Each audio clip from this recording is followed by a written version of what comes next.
Então, vamos lá. Pronto, Guto? Boa noite a todos. Sejam todos bem-vindos ao nosso 9º encontro do capítulo 13 do livro Missionários da Luz, do autor espiritual André Luiz, psicografado por Chico Xavier. Acho que só está faltando Bernadette entrar. Acho que só Bernadette. Ok. Então, vamos dar início. Vamos fazer a leitura do exórdio. Bernadette acabou de chegar. Seja bem-vinda, Bernadette. O exórdio é o capítulo 149, intitulado Propriedade. Está na página 313. É do livro Caminho, Verdade e Vida, de Chico Xavier, pelo Espírito de Emmanuel. Traz a seguinte epígrafe. O título é Propriedade. E o mancebo, ouvindo esta palavra, retirou-se triste, porque possuía muitas propriedades. Só um minutinho. Mateus, capítulo 19, versículo 22. O instinto de propriedade tem provocado grandes revoluções, ensanguentando os povos. Nas mais diversas regiões do planeta, respiram homens inquietos pela posse material, ciosos de suas expressões temporárias e dispostos a morrer em sua defesa. Isso demonstra que o homem ainda não aprendeu a possuir. Com esta argumentação, não desejamos induzir a criatura a esquecer a formiga previdente, adotando por modelo a cigarra descuidosa. Apenas convidamos a quem os lê a examinar a precariedade das posses efêmeras. Cada conquista terrestre deveria ser aproveitada pela alma, como força de elevação. O homem ganhará impulso santificante, compreendendo que só possui verdadeiramente aquilo que se encontra dentro dele, no conteúdo espiritual de sua vida. Tudo que se relaciona com o exterior, como sejam criaturas, paisagens e bens transitórios, pertence a Deus, que lhes concederá de acordo com seus méritos. Essa realidade sentida e vivida constitui brilhante luz no caminho, ensinando ao discípulo a sublime lei do uso, para que a propriedade não represente fonte de inquietações e tristeza, como aconteceu ao jovem dos ensinamentos de Jesus. Que assim seja, graças a Deus. Harmonizados agora, passo a palavra para a Liana, para que ela possa proferir a prece de início.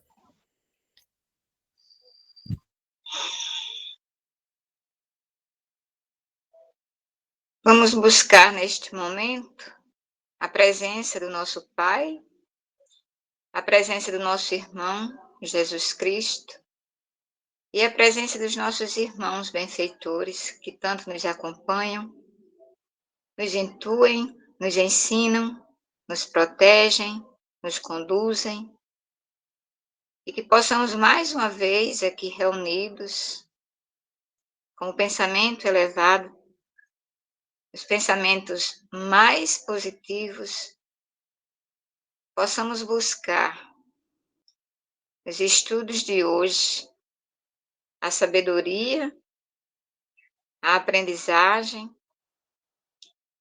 para que possamos encontrar o caminho verdadeiro ao encontro do nosso Pai. Saibamos compreender como filhos de Deus que somos, que são as suas palavras, os seus ensinamentos, através das leis morais, que representam o que de verdadeiro temos, que sejam valiosas essas leis e que sejam incorporadas por todos nós, não somente através das palavras, mas através de nossas atitudes. Nos colocamos diante de Ti, Mestre, mais uma vez, com nossos corações abertos e as nossas mentes prontas, com o reconhecimento de nossas imperfeições, mas com a certeza de que buscamos acertar e que os nossos acertos dependem de como aceitamos as tuas lições, para que o caminho reto se coloque diante de nós e possamos seguir. Que cada palavra hoje aqui proferida faça parte dessa aprendizagem. Que assim seja. Após a nossa prece inicial, vamos retomar o nosso estudo. E para isso eu passo a palavra para a Adriana. Nós paramos aqui na página 215, né, no ponto 13.27. A Etéria agora está querendo participar. Deve estar vendo um gatinho lá fora. 13.27. Vamos lá.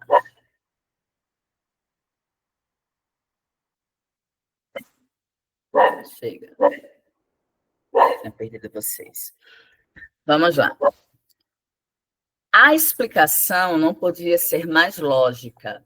E uma vez ainda admirei o amoroso amigo, o dom da clareza e da simplicidade. Demoramo-nos por mais algum tempo naquele ninho acolhedor. E ao despedir-se, quase à meia-noite, após reconfortar o espírito de Segismundo, Alexandre dirigiu-se a Herculano e aos construtores nestes termos. Voltaremos na noite de amanhã para a ligação inicial, fazendo a entrega de nosso irmão reencarnante aos nossos amigos. Então, aqui, André está na casa, né, de Raquel e Adelino, porque estão na preparação de Segismundo, né? Então, eu trago para vocês aqui um apontamento, um estudo que nós fizemos, que fala o seguinte.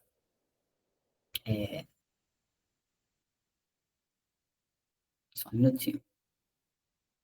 Não, só para retomar, né? Que a reencarnação pode dar-se imediatamente após a morte ou depois de um lapso de tempo mais ou menos longo, durante o qual o espírito fica errante, né? Errante é o espírito que se encontra na erraticidade, na pátria espiritual. Pode dar-se na Terra ou em outras esferas, mas sempre no corpo humano, jamais no corpo de um animal, né? A reencarnação é progressiva ou estacionária, jamais é retrógrada. Nas novas existências corporais, pode o espírito decair como posição social, mas não como espírito. Então, existe, eu acho que o Guto também colocou lá no grupo, tipo de reencarnação, né, de encarnação. A compulsória ou automática, a proposta ou programada, e a livre ou missionária. Então, vamos ver aqui a ligação inicial, né? Essa parte aqui que fala da ligação inicial. Um minutinho que eu ainda não abri. Aqui, esse outro lado. A ligação inicial. Nós observamos que já aconteceram algumas etapas para esse planejamento reencarnatório de Segismundo, né? Então, vamos ver aqui. De acordo com o conteúdo espírita aqui no site, fala que são 6 etapas da reencarnação. No caso da reencarnação compulsória, né, carece de 6 etapas. A compulsória ou a segunda também, 6 etapas.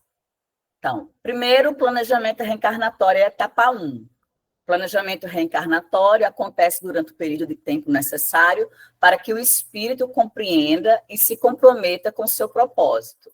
É uma etapa bastante delicada, afinal, nem sempre o sofrimento é inevitável para a evolução, mas constitui um mecanismo divino de recuperação. Então, o planejamento reencarnatório que nós estamos analisando, estudando, junto com o André Luiz, né?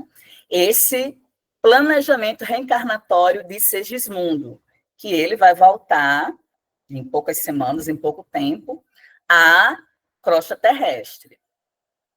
Segunda etapa, a arquitetura espiritual do corpo físico, né? Nós vimos que Segismundo ele vai apresentar, ele vai trazer um problema no coração, né? Na válvula do coração, em função da ação negativa que ele cometeu com Adelino, né? Que ele matou Adelino com um punhal. Então, na arquitetura espiritual do corpo físico por vir, que está por vir, ele vai ter, nesse planejamento reencarnatório, um problema no seu coração. Isso acontece meses antes da concepção, como a gente pode ver, né? Algumas semanas, ele já tem acesso a como será a arquitetura espiritual do corpo físico. A terceira etapa é o contato fluídico com os pais. Nós vimos nos encontros anteriores do capítulo 13, que esse contato fluídico se deu por meio dos sonhos, né?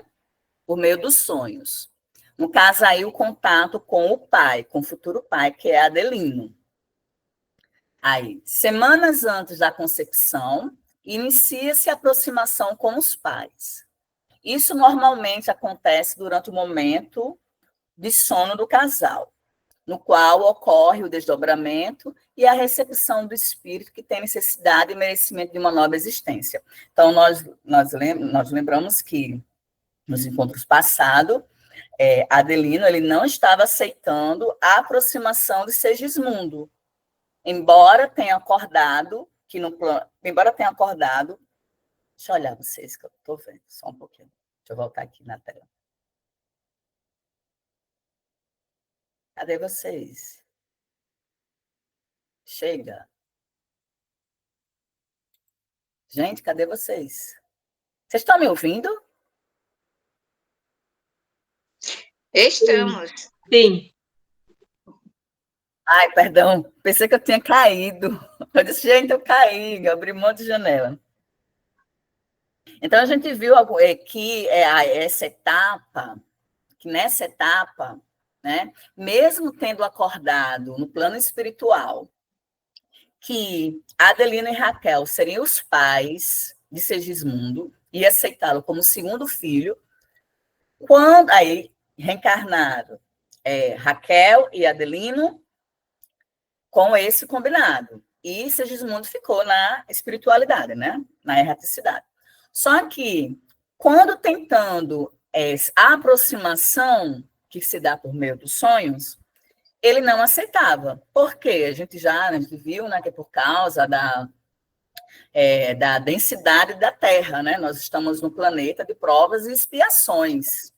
Então, mesmo tendo combinado isso lá, mas quando ele chegava aqui, por causa da energia de tudo, né, que a gente está mais apegada aqui à matéria, então Adelino se voltava para os sentimentos negativos, né, os sentimentos negativos dele, também por causa do esquecimento, que nós não nos recordamos do que acordamos no nosso planejamento reencarnatório. Então, havia essa resistência por parte de Adelino. Por isso que a equipe espiritual, os amigos espirituais mais evoluídos, né, como Alexandre e Herculano, que fazem parte do projeto, do planejamento reencarnatório de Segismundo, está tendo, né, todo esse trabalho em fazer com que Adelino entenda que ele assumiu um compromisso, né? Então, tem todo esse projeto. Então, esse daí está na etapa... Qual foi a etapa que eu falei, gente? Ajuda aí. Na etapa 3 ou 4? Não, 3. Contato fluido com os pais. Ok? Agora, nós vamos ver a etapa 4, que está falando aí. Voltaremos na noite de amanhã para a ligação inicial, fazendo a entrega de nosso irmão reencarnante aos nossos amigos, né? Então, essa daí é a etapa 4, que é a ligação do espírito à matéria, que é dias antes da concepção, ocorre a redução perispiritual. Quando eu li isso aqui primeiro, eu disse, como assim redução perispiritual? Depois foi que eu fui entender, mas eu vou explicar no decorrer da leitura do texto. Então, fique aí. Dias antes da concepção, ocorre a redução perispiritual. Memorize isso aí. Isso acontece para que o espírito reencarnante consiga ser ligado à matéria. Ok? Aí, em seguida, é a seleção do espermatozoide e a fecundação. Ou seja, a vinculação inicial do corpo com o espírito. Gente, quando eu... tá aqui em cima. Calma, você não se perdeu. Ok? Então, essa aqui é a etapa 4, certo? Ele vinha mostrando as etapas, mas sem falar. Etapa 1, etapa 2, etapa 3, etapa 4. Aí, fazendo a pesquisa hoje, apareceu para mim essa questão das etapas. Eu achei interessante, né? Achei interessante trazer. Não sei se é importante, mas eu achei interessante. Então, dando continuidade. Um dos espíritos construtores, que parecia o chefe do grupo em operações, abraçou-o comovidamente falou. Contamos com o seu concurso para a divisão da cromatina no útero materno. Isso aí eu não sei falar, da divisão da cromatina no útero materno. Isso aí eu não sei explicar. Não sei se Marco. Acho que não. Então, com muito prazer, redarguiu bem-humorado. Voltando a outras ocupações, não continha as ideias novas que a experiência de Segismundo despertava em mim. Como seria feito o auxílio naquelas circunstâncias? Raquel estaria consciente de nossa colaboração? Será que Raquel ela tinha consciência que no momento ali da concepção, do ato em si, tinha toda essa preparação? Como interpretaria o caso? Isso aqui são as indagações de André, né? Como interpretaria o casal as atividades do nosso plano, caso viesse a conhecer a extensão de nossa tarefa? Acho que a gente ia achar muito estranho, né? Quer dizer, meu Deus, que é isso? Alexandre, porém, incumbiu-se de interromper minhas indagações interiores, acrescentando como se estivesse ouvindo os meus pensamentos. Se estivesse ouvindo, não, né? Ele ouve os pensamentos, né? Porque Alexandre é um espírito de larga envergadura, né? Um espírito superior, em relação aos que estão nessa missão, ele e Herculano. Então, ele consegue ouvir os pensamentos de André sem que André necessite falar, né? Externar. Aí, em caso dessa natureza, André, a nossa intervenção desenvolve-se com a mesma santidade que caracteriza o concurso de um médico responsável e honesto, ao praticar a intervenção no parto comum. A modelagem fetal e o desenvolvimento do embrião obedece a leis físicas naturais, qual ocorre na organização de formas em outros reinos da natureza. Mas, em todos esses fenômenos, os ascendentes de cooperação espiritual coexistem com as leis, de acordo com os planos de evolução ou resgate. Nosso concurso, portanto, em processos tais, é uma das tarefas mais comuns. Então, aqui ele vai falar, ele está explicando que André está admirado com toda essa atividade em volta desse processo da concepção do ato, né? E ele fala que é um processo, isso é um processo natural, né? Deixa eu falar para vocês, eu acho que era agora que eu tenho que falar, para quando eu falar, ficar mais fácil o entendimento. Pois não, pode falar.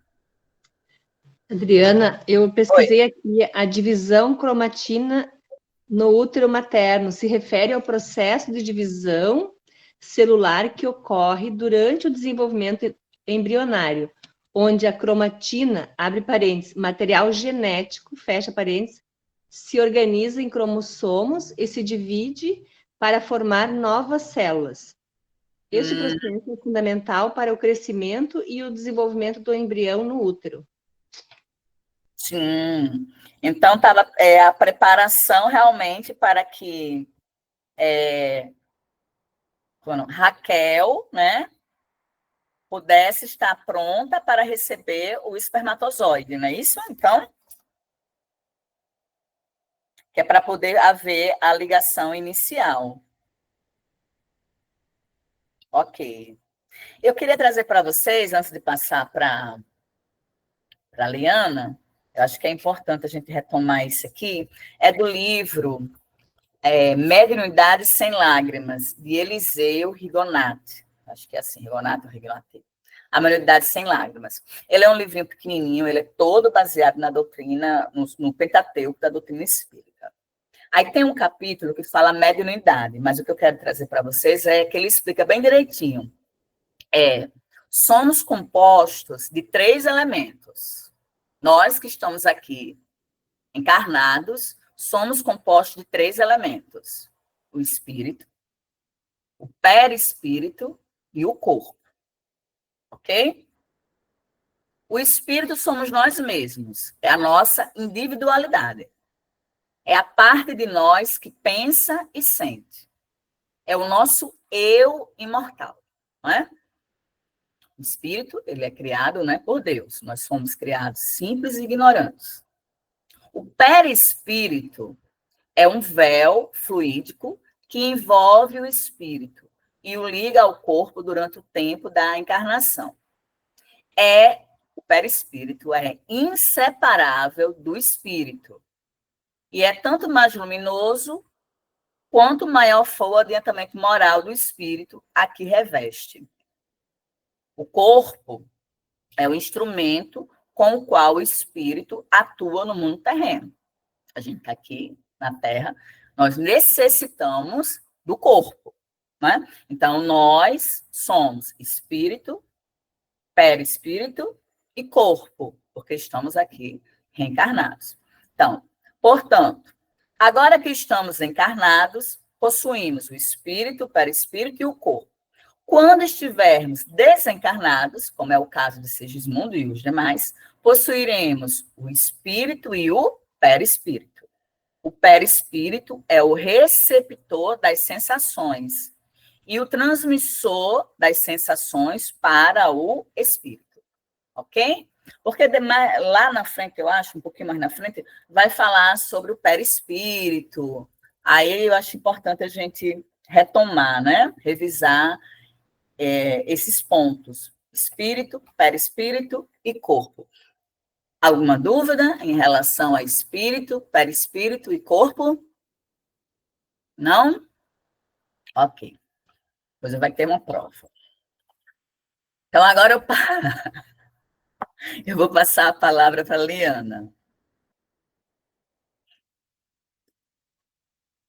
Então, vamos continuar aí na página 216, no segundo parágrafo, né? Aliás, tem a continuação do parágrafo anterior, em que a André Luiz diz: compreendi a elevação do esclarecimento e pacifiquei a mente esperando o dia seguinte. Esse esclarecimento aqui se refere àquela informação de que tudo que acontecia ali naquele processo era algo comum, e inclusive com a comparação que Alexandre fez em relação ao médico, né, que age com honestidade e que faz um parto comum, mostrando que são leis físicas, são as leis naturais que estão presentes ali.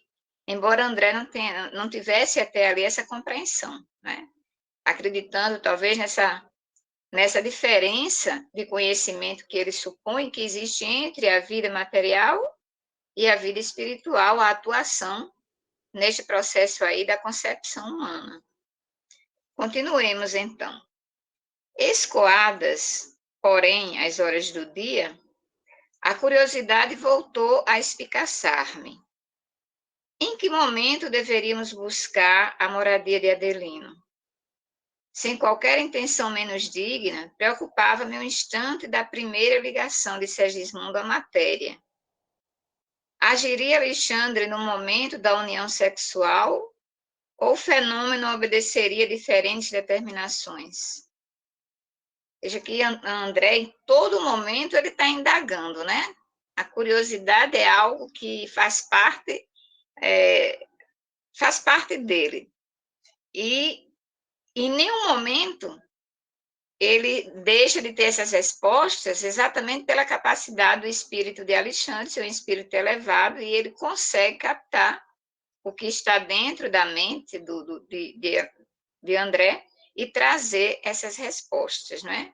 Então, são muitas as indagações que representam, inclusive, as nossas.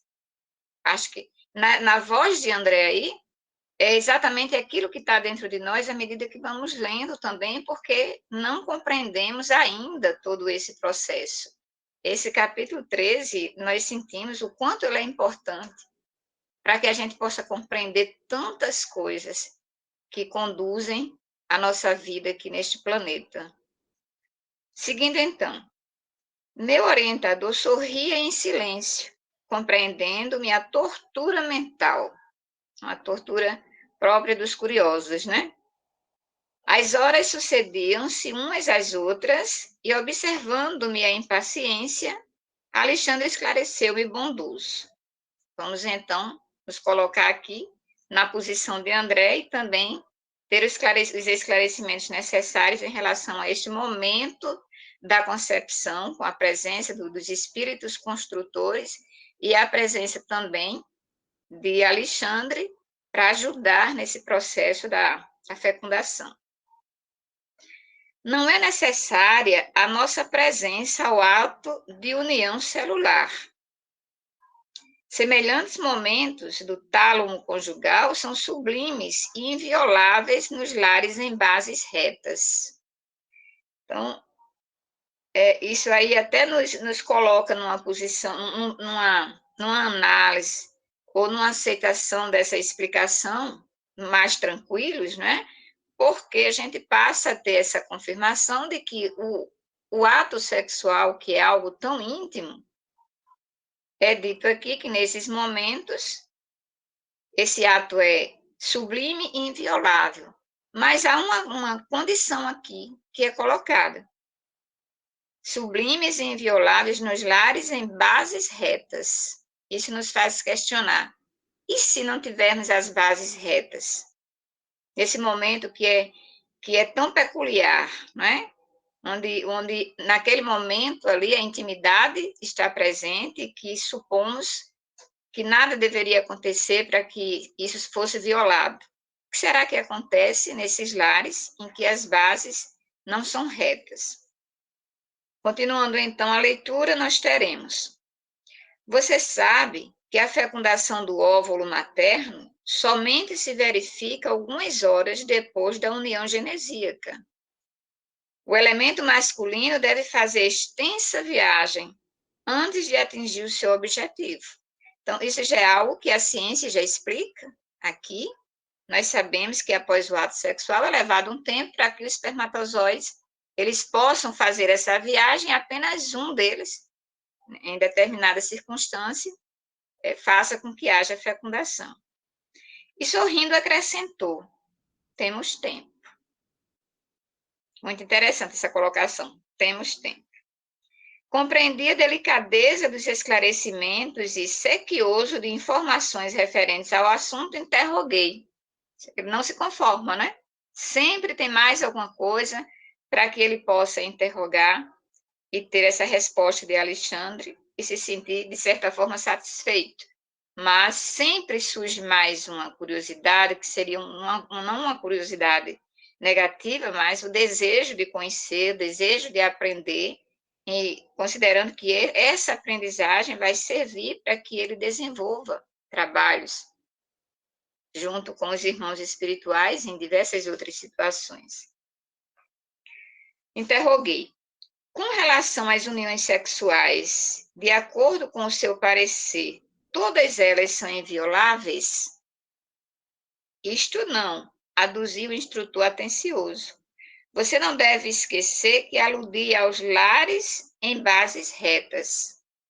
Todos os encarnados que edificam o ninho conjugal sobre a retidão conquistam a presença de testemunhas respeitosas que lhes garantem a privacidade dos atos mais íntimos, consolidando-lhes as fronteiras vibratórias e defendendo-as contra as forças menos dignas, tomando por base de seus trabalhos os pensamentos elevados que encontram no ambiente doméstico dos amigos.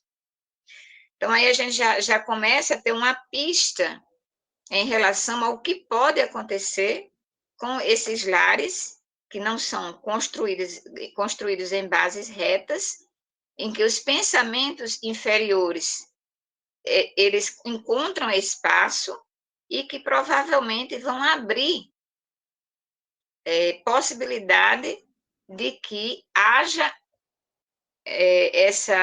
ou seja, que aquilo que deveria ser inviolável passa a ser violável por determinados espíritos que não estão em sintonia, né, de acordo com aqueles lares que conseguem se manter em retidão. Então, a gente já começa a criar essa perspectiva de que há situações em que a intimidade do casal ela é violada dependendo do procedimento deles, da convivência, dos pensamentos que eles emanam, abrindo espaço para a presença de espíritos que vão atuar de acordo com aquela frequência. Então, agora eu volto a passar para a Adriana, para que ela possa continuar a leitura. Tem alguma pergunta, algum esclarecimento para a gente discutir? Estamos abertos aí a... Foi que você parou, Liana? Eu estava prestando Na atenção. parte 217, ambiente doméstico dos amigos. Certo. Ok. Não ocorre o mesmo, entretanto, nas moradias cujos proprietários escolhem baixas testemunhas espirituais, buscando-as em zonas inferiores. Lembrando aqui que quem está atraindo é o próprio casal, né? Cujos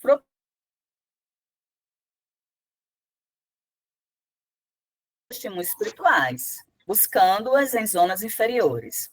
A esposa infiel aos princípios nobres da vida em comum e o esposo que põe sua casa em ligação com o meretrício não devem esperar que seus atos afetivos permaneçam coroados de veneração e santidade.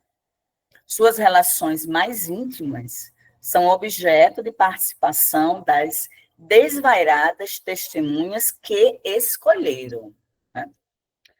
Lembrando que aqui é uma escolha por meio de sintonia, né? É o casal que está atraindo, que está convidando por meio da sua conduta, que não é uma conduta reta, né? Justamente pelos os pensamentos. Ações e pensamentos também. Tornam-se vítimas inconscientes de grupos perversos. Inconscientes porque não têm o dom da visão, né? Como não tem o dom da visão, ou também não tem a consciência, às vezes também não sabe, né? Nesses dois sentidos. Tornam-se vítimas inconscientes de grupos perversos, que lhes partilham as emoções de natureza fisiológica, induzindo-as a mais dolorosa viciação. Agora eu lembrei, não lembro o capítulo, logo lá no início, que tinha um irmão que ele queria desenvolver a mediunidade, e ele tinha uma esposa que era uma esposa fiel, bondosa, recém-casada, esposa dedicada, bonita, mas mesmo assim ele frequentava o prostíbulo. Estão lembrados? Mas mesmo assim ele frequentava. Lembra como era a vibração dele? Né? Como era baixo os pensamentos, a vibração, e o que ele atraía para perto dele? Quando ele saía do centro, ao entrar no centro, os irmãos ficavam do lado de fora.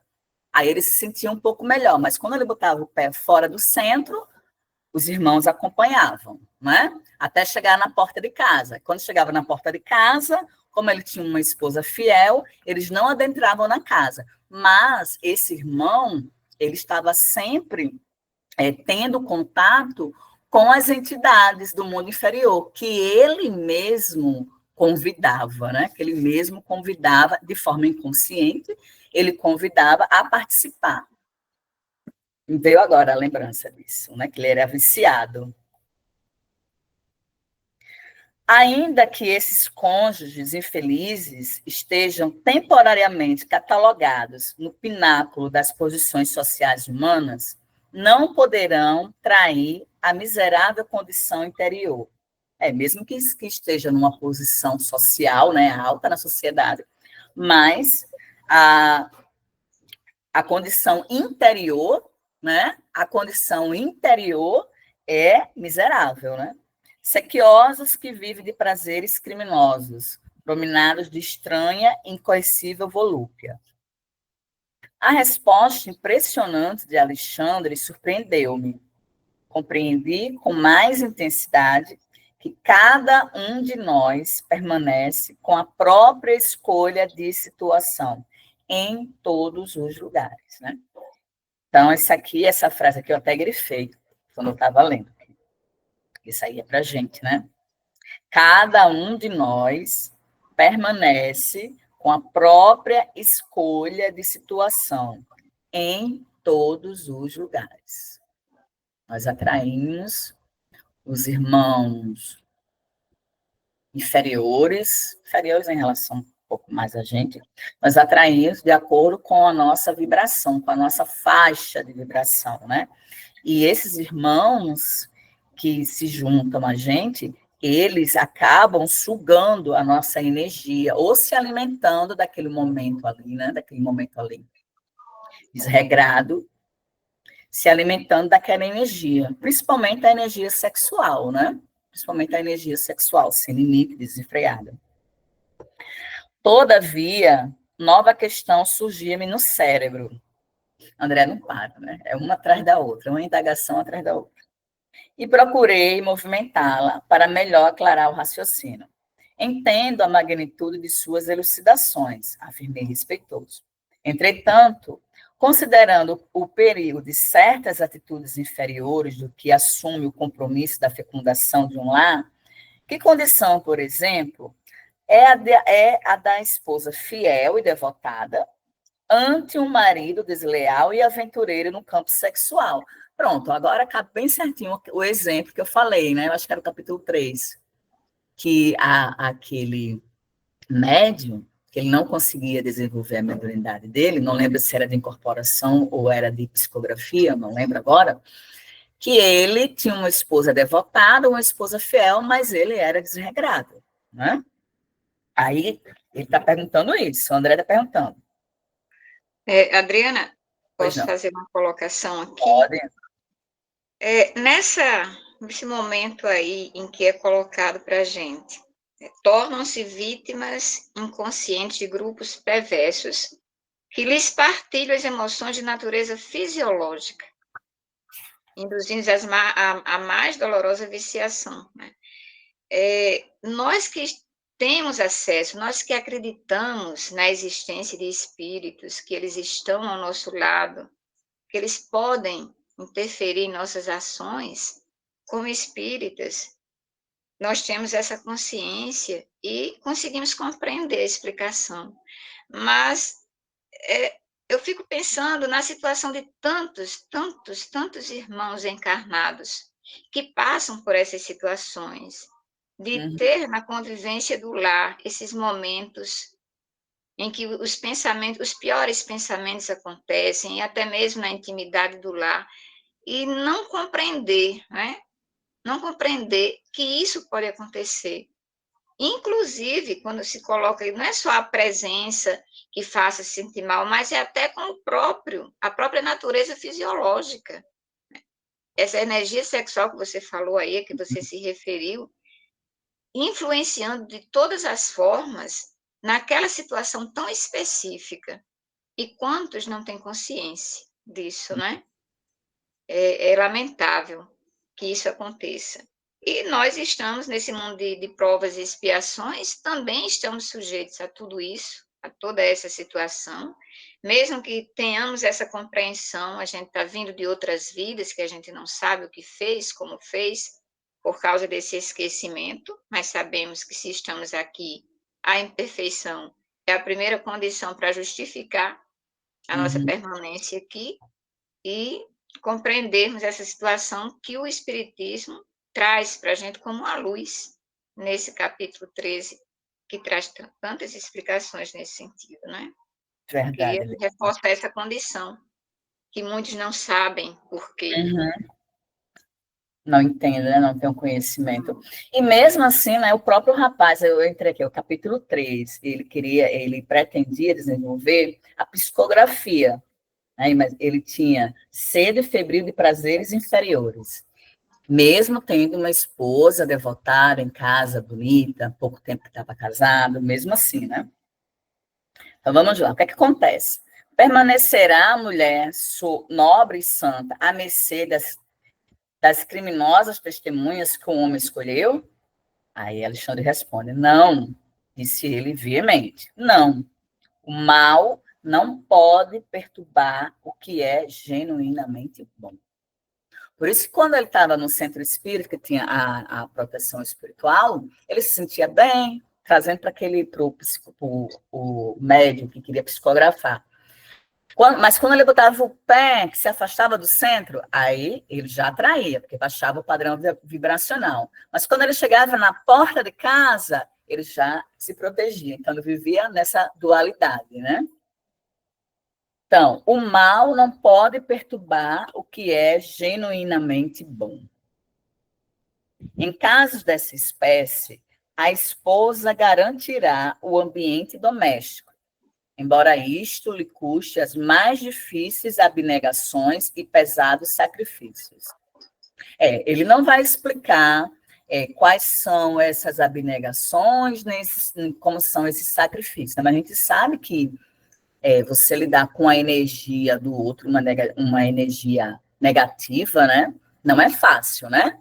Aí dá para imaginar que abnegações, né? O mesmo exemplo de Raquel, né? O mesmo exemplo de Raquel e Adelino, quando ela perguntava como foi sua noite, ele dizia, bem, você quer alguma coisa? Não. Sim. E ela ali o tempo inteiro, no início do capítulo, amorosa, não entrando na mesma faixa de vibração dele. Então, isso aí é uma situação difícil, né? De você não devolver, não ser um espelho, não refletir como um espelho, né? Isso aí é sacrifício, né? Pesado sacrifício e abnegações. Os atos que lhe exijam a presença enobrecedora são sagrados, ainda que o companheiro, na vida comum, se tenha colocado em nível inferior aos brutos. Agora passo para a Liana. Essa frase maravilhosa aqui da página 217. O mal não pode perturbar o que é genuinamente bom. Esse genuinamente aí tem uma força, né? Expressiva muito grande. Porque seria até injusto, digamos assim, que a situação se tornasse mais grave, atingindo de forma devastadora, não sei se seria essa palavra, aquele ser, seja mulher ou homem, dentro da relação, que conservasse dentro de si essa bondade que lhe é peculiar, né? Então, coloca-se aqui a imagem de que não se deixa bater tanto, não se envolve, não baixa o padrão vibratório, como você colocou aí, no exemplo que você falou da esposa, né? Mas os sacrifícios acontecem. Então, quando acontecia com Raquel, acredito que ela sofria, né?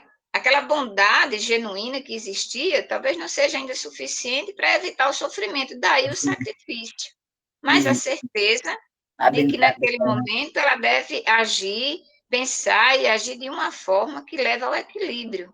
O equilíbrio tem que partir de alguém, e esse alguém será aquele que é genuinamente bom, mesmo que enfrente alguns desafios e abnegações. Então, continuando aí onde você parou, inferior aos brutos, alguém quer fazer alguma colocação antes sobre essa situação? Então, vamos prosseguir, né? Em situações como essa, continua Alexandre, né? Em situações como essa, no entanto, o marido imprevidente torna-se paulatinamente cego à virtude e converte-se, por vezes, no escravo integral das entidades perversas que tomou por testemunhas habituais, presentes em todos os seus caminhos e atividades fora do santuário da família. Que situação, né? A entrega total através desses pensamentos negativos, dessas ações não vindas de uma família que tenha uma base reta, e aí se torna escravo dessa situação. Onde for, fora de casa, né, já sem um amparo da energia positiva que a esposa traz, no caso que está sendo analisado aqui, sendo colocado por Alexandre, ao sair de seu santuário familiar, as influências negativas dos espíritos que estão naquela vibração, eles são convidados e, a partir daí, ele passa a fazer parte daquele grupo. E aí a sua vida, logicamente, terá um roteiro diferente do cônjuge, que é genuinamente bom. Chegado a esse ponto, é muito difícil impedir-lhe a queda nos desfiladeiros fatais do crime e das trevas. Oh, meu Deus, exclamei, quanto trabalho esperando o concurso das almas corajosas, quanta ignorância a ser vencida. Isso é um alerta para todos nós que estamos encarnados aqui, né? Para que possamos refletir sobre esses pensamentos negativos, a entrega ao que é material, principalmente em relação ao sexo, que a gente sabe que quantas coisas negativas acontecem, quantos crimes nós temos como registro em nossa vida, na nossa sociedade, partindo do sexo, né? Então, o sexo é muito importante e a gente já viu que, na maioria das vezes, ele é visto de uma forma que não seria adequada de acordo com o que nos ensina Cristo, que nos ensina a Liana, doutrina. só lembrando, né, que primeiro vem o pensamento, né? Primeiro vem o pensamento, depois vem a ação. Isso aí é um exemplo que André está questionando, né, com a Alexandra, e a Alexandra está dando esse exemplo. Aí a gente trouxe o exemplo lá do capítulo 3. Num caso, se ele pensa, o pensamento cria, pensou, veio o desejo, depois vem a ação de ir até o local. Né? Você vê que é uma sequência. O pensamento, aí vem o desejo, aí vem a ação de ir até o local, né? Aí é um círculo vicioso, né? Uhum. Pode continuar.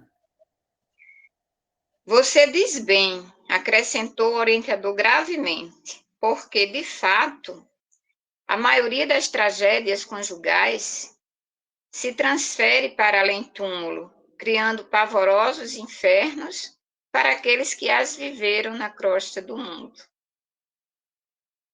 É muito doloroso observar a extensão dos crimes perpetrados na existência carnal e ai dos desprevenidos que não se esforçam a tempo no sentido de combater as paixões baixas. Angustioso lhes é aqui o despertar.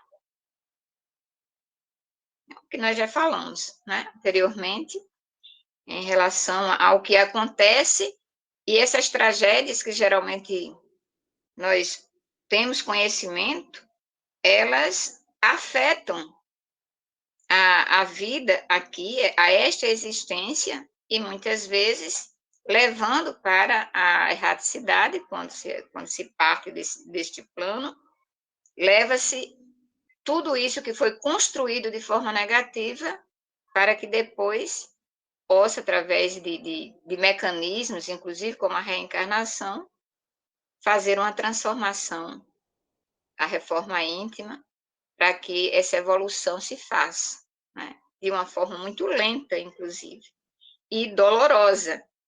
Daí a colocação de Alexandre.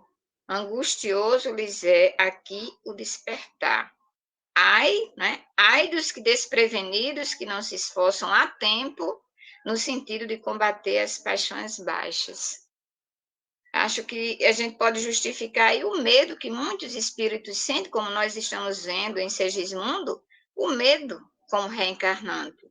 Porque quando você está na reticidade, você tem toda a consciência, tudo isso é mostrado. Você tem a certeza, você sabe qual é o caminho a seguir. Mas ao penetrar novamente na carne e esquecer, você sabe que as influências são grandes e que você pode cair em tentação e tudo isso voltar a acontecer. E a passagem por aqui ser uma passagem que não foi tão aproveitada.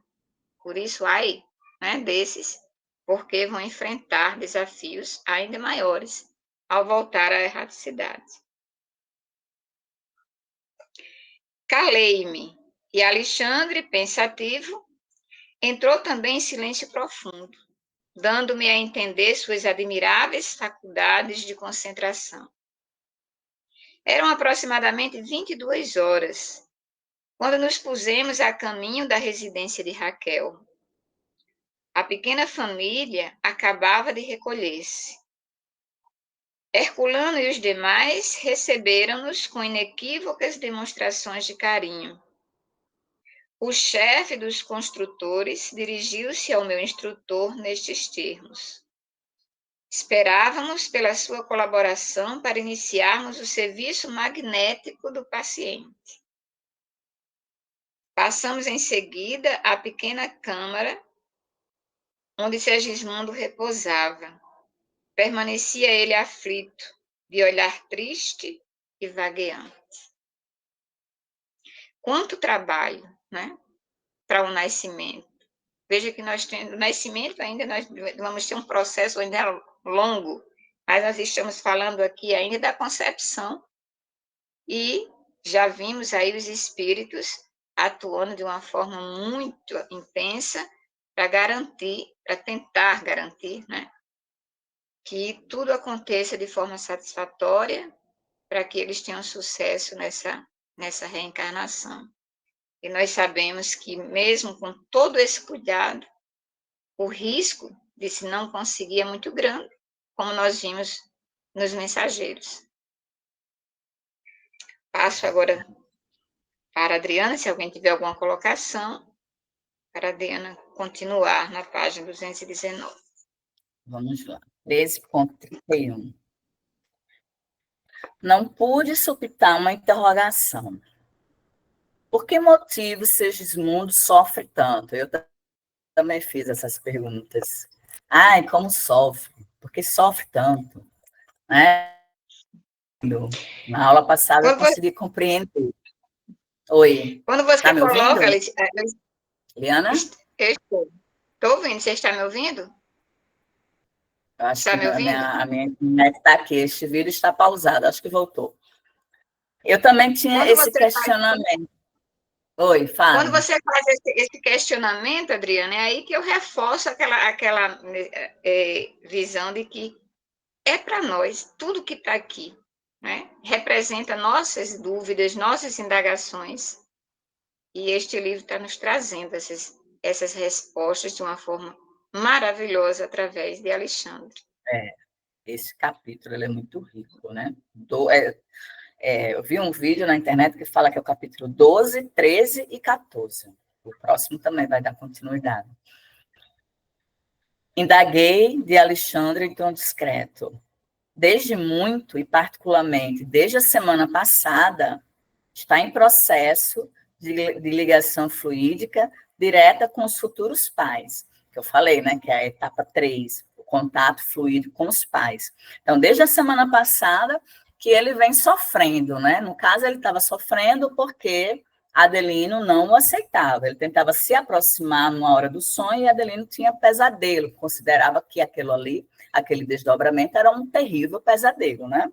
Então, ele acordava aos gritos. Aí, Herculano está encarregado de ajudá-lo nesse trabalho. Será que a gente teve o Herculano na nossa vida? No nosso planejamento, hein? Herculano está encarregado de ajudá-lo nesse trabalho.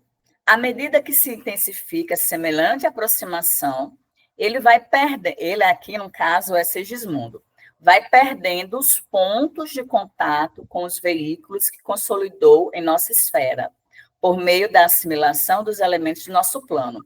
Ele, no caso aqui, Segismundo, quando estava na erraticidade, estava no plano espiritual, ele estava se alimentando de toda aquela energia, né? Aquela energia sublime, não estava aqui na costa terrestre, tendo consciência do que fez, o arrependimento, tudo isso, né?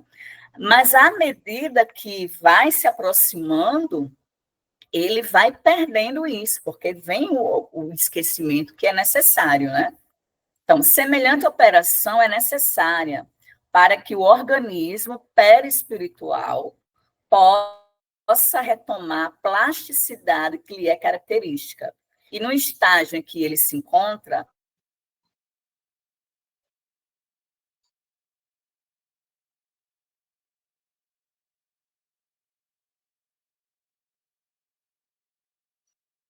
Acho que ela caiu, né, gente? eu caí, voltei, eu caí um pouquinho. Eu vi que eu caí. Na etapa 4, não é aqui, só um minutinho, um monte de coisa aberta aqui. Na etapa 4, que é a ligação do espírito à matéria, dias antes da concepção, o que acontece? Ocorre a redução perispiritual. Redução perispiritual. Você vai entender por quê, né? Então, a observação era muito nova para mim também. Eu disse, o que é isso, menina? E continuei indagando. Mas o organismo perispírito, como é que lê? Perispírito, né? Difícil. Uhum. Mas o perispírito de Segismundo não é o mesmo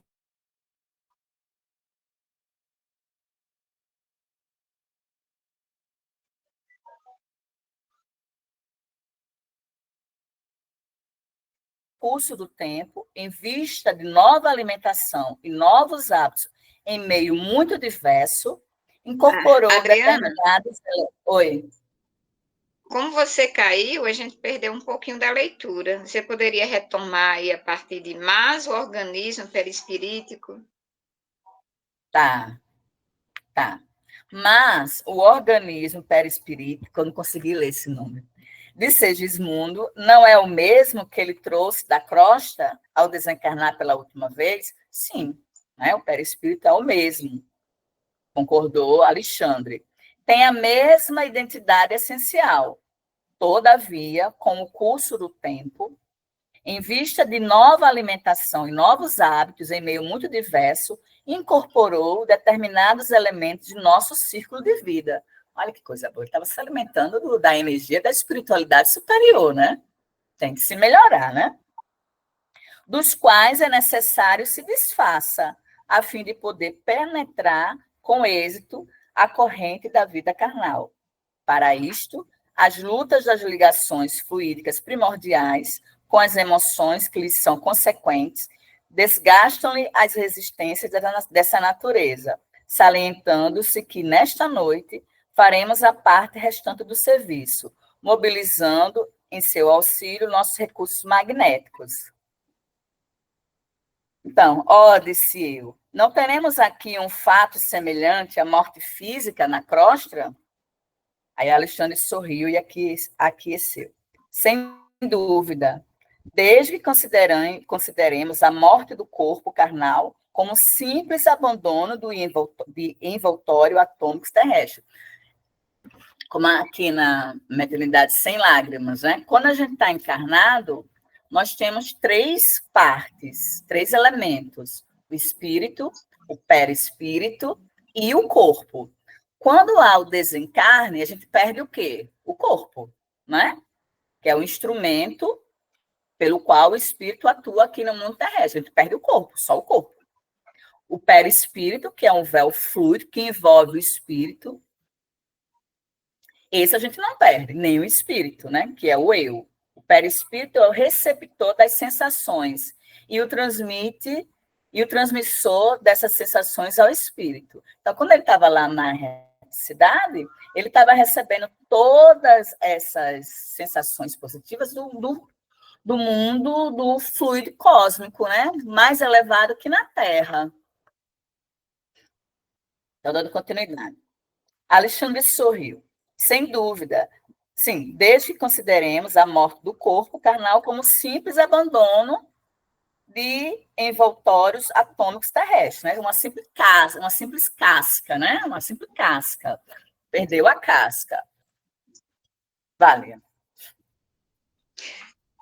Acredito que a gente pode fazer aqui uma comparação. Se nós estamos encarnados, a desencarnação vai compreender um momento em que você perde aquilo que você tem, né, em relação ao corpo, os envoltórios atômicos terrestres.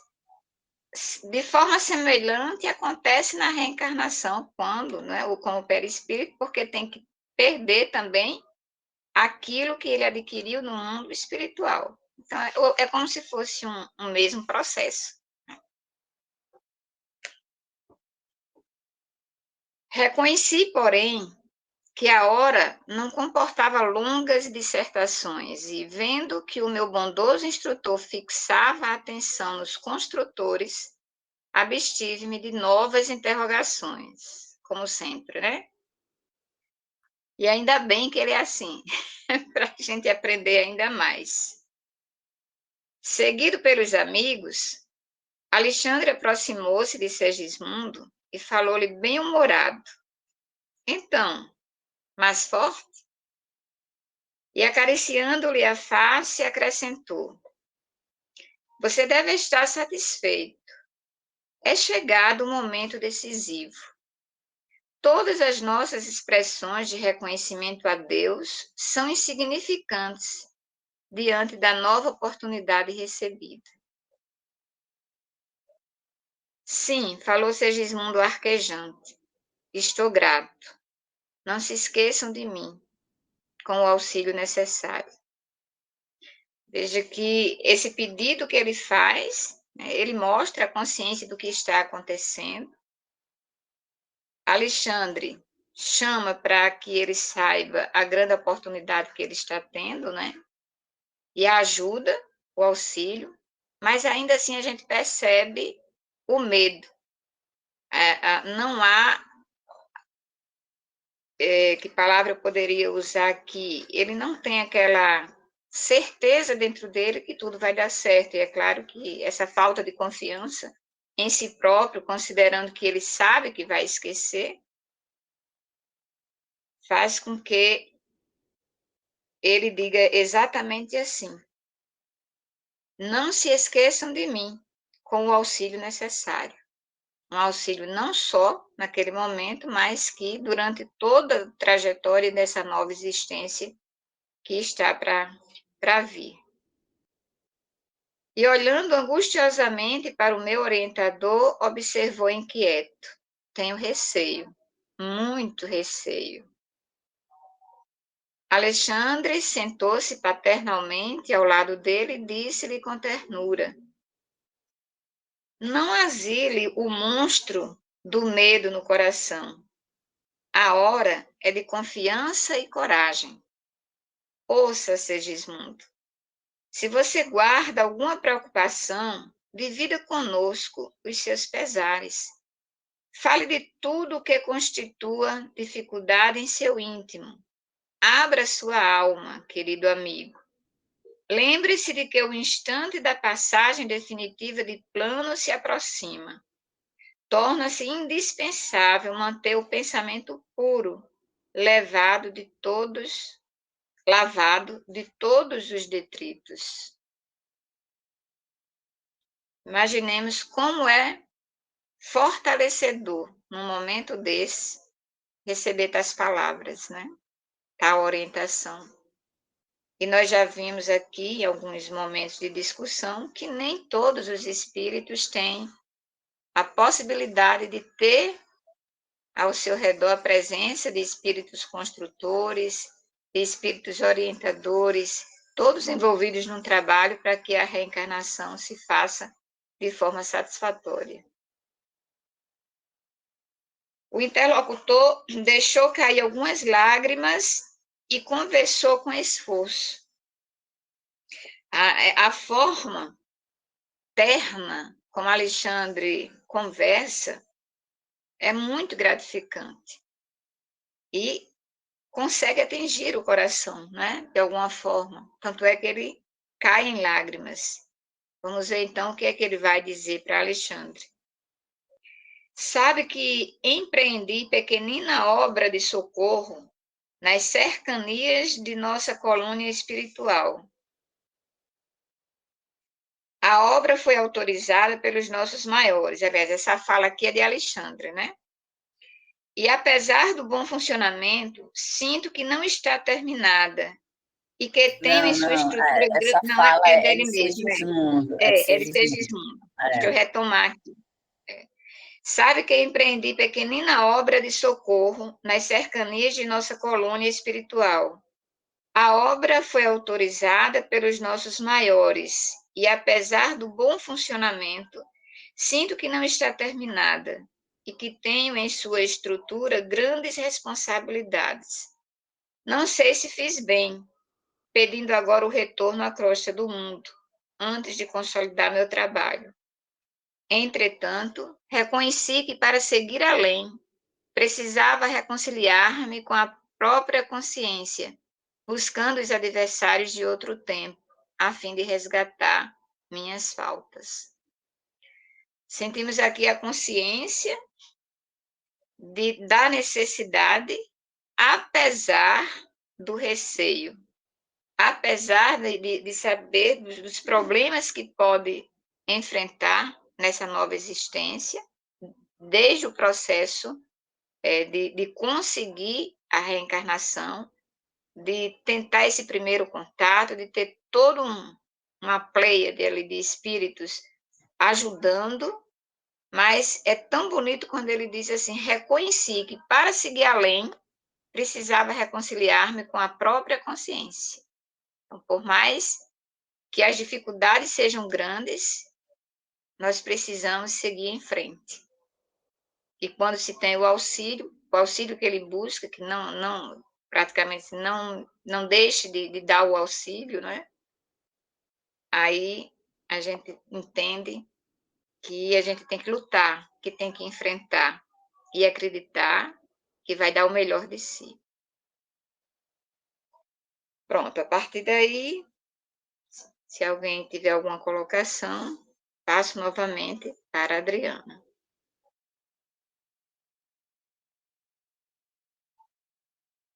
Estão tão quietinhos hoje, né? Hoje estão quietinhos. É que é muita informação, né? Eu estava... Oi, alguém falou? Não? Não. Eu vi um vídeo de Marcos Casella no YouTube. O título é Durante a gravidez, o espírito fica preso ao ventre da mãe. Depois eu boto lá no grupo. Que ele diz que, não deu tempo de pesquisar se realmente é dessa forma, que todos nós que reencarnamos aqui na Terra, aqui na crosta, estamos sob a supervisão da espiritualidade superior. Todos nós que estamos aqui, nós reencarnamos, nós somos tutelados, ele usa esse termo, tutelados. Que ninguém aqui tinha condições de reencarnar sem a ajuda da espiritualidade superior. Aí ele fala porque a gente está num planeta de provas e expiações, né? Aí quando ele fala nos 3 tipos de reencarnação, alguns nomes às vezes mudam um pouco, mas é o mesmo, né? Automática, que é a reencarnação automática, ou automática ou compulsória, né? Automática ou compulsória, proposta ou programada, livre ou missionária, né? Ele vai falar nesses 3 tipos de encarnação. Aí ele explica que a automática, deixa eu olhar vocês, não gosto de falar assim, olhar. Ele explica que a reencarnação automática, o processo, eu vou falar com as palavras deles, o processo da vida que cuida da reencarnação, né? Às vezes a pessoa o espírito está lá no umbral, sofrendo, mas quando chega o momento que ele precisa reencarnar para poder evoluir, porque o espírito, ele evolui, ele pode estacionar, mas ele não pode regredir. Então, quando chega o momento, os hospitais espirituais, o departamento especializado vai retirá-lo do umbral e vai colocar nesse planejamento reencarnatório, é automática, né? Sem o conhecimento, sem a participação do espírito. A programada são espíritos mais conscientes que participam, opinam, trazem propostas para o planejamento reencarnatório. É um grupo menor. Ele disse que a grande maioria aqui é a reencarnação automática. Uma pequena parcela é a programada. E os missionários, que é a menor parcela, que são espíritos mais evoluídos em relação, né, a nós, que eles têm condições de programar suas reencarnações, que é o caso de Chico Xavier, Madre Teresa de Calcutá, de Gandhi, né? Durante o processo reencarnatório, o espírito vai... Não, isso aí é outra coisa. Espíritos mais evoluídos em relação a gente programam a sua reencarnação. Divaldo Franco, Chico Xavier, Madre Teresa de Calcutá, o Papa, independente de ser espírita ou não. Ele fala isso, certo? Aí eu fiquei assim, aí eu disse assim, meu Deus, então não deu tempo de olhar no Livro dos Espíritos, se realmente a gente que está aqui num planeta de provas e expiações, somos todos tutelados. Segundo ele, sim. Ok? Depois tem que pesquisar isso. Então, dando continuidade. E enquanto... Dá tempo ou a gente para aqui? Que horas? 9:06. 9:06. Temos aí um tempinho. Temos ainda um tempinho. Tá. E enquanto o instrutor e os demais amigos o acompanhavam em silêncio, Segismundo prosseguia. Segismundo está desabafando, né? Lembra que ele fala, né? Meu amigo, fale, né? O que se passa no seu coração, coloque para fora, não asile o monstro do medo no seu coração. É a hora, fale, né? Coloque para fora, diga o que você está sentindo. Abra sua alma, né? Que é para poder entender. Não que fosse necessário que André ou Herculano não soubesse o que passa no íntimo dele, né? Mas é importante que ele fale, que ele externe isso. Aí ele vai falar, foi por isto que insisti tanto pela obtenção de minha volta. Né? Mesmo ele tendo lá uma obra de socorro, né, para uma colônia espiritual que estava construindo com autorização, mas para ajudar, mas ele sentia essa necessidade de voltar à crosta terrestre para poder se redimir. Como poderia conduzir os outros irmãos à plena conversão espiritual diante dos ensinamentos do Cristo, sem haver pago minhas próprias dívidas? Né? Como é que ele ia falar? Faça o que falo, mas não... Como é aquele ditado que diz? Faça o que digo, mas não... Faça o que eu digo, mas não faça o que eu faço. Eu faço, né? Ele não queria ser só teoria, né? Sem haver pago minhas próprias dívidas. Como ensinar os irmãos sofredores? Sofrendo eu mesmo. Sofrendo eu mesmo, dolorosas chagas em virtude do passado cruel. Agora, porém, que se aproxima o recomeço difícil, tortura-me o receio de errar novamente. Olha essa palavra forte, agora tocou em mim. Tortura-me o receio de errar novamente. Quando Raquel e Adelino voltaram para a costa terrestre, prometeram amparo fraternal. E estou certa de que serão 2 benfeitores para mim.